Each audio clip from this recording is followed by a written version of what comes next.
Okay, returning to our top story now, the British and American spy masters appearing together publicly for the first time at a security summit to warn of new and growing threats posed by Russia and its allies. I'm joined by our security and defence editor, Deborah Haynes, to talk us through all of this. Deborah, so an incredibly unique summit to see them both on stage together. They talked a lot about Ukraine, particularly the incursion into Kursk and Russia. Comments about Putin? Yes, so it's at the FT Weekend Festival. So it's very much a sort of a weekend event where you've got lots of different stalls talking about anything from future technology to editorial debates to different types of beers. So it's quite an unusual event for the two spy chiefs to arrive at.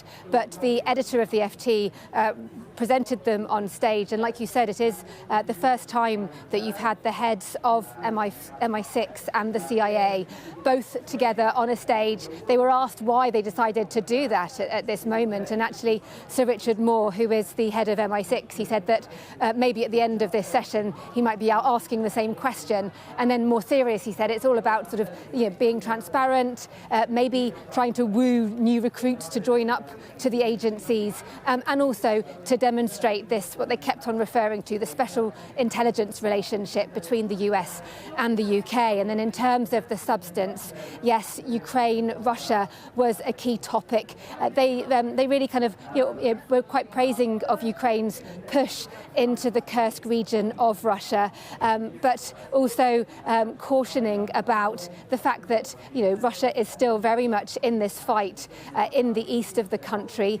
They also talked about Russia itself, like you said, the leader, Vladimir Putin, how he still has a strong grip on power. Bill Burns, the director of the CIA, said that he's seen no evidence that that grip on power is weakening. But then Richard Moore was quick to add that just because he has a strong grip on power, it doesn't mean that it's a steady grip.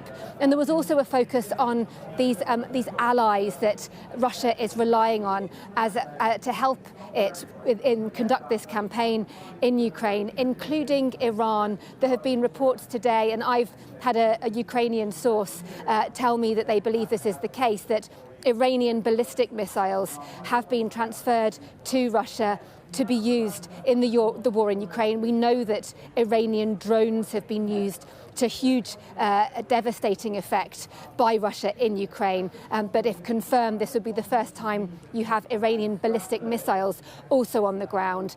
The US spy chief was asked about that, whether he could confirm those reports. He didn't confirm them, but he did say that should that be the case, then it would be a dramatic escalation.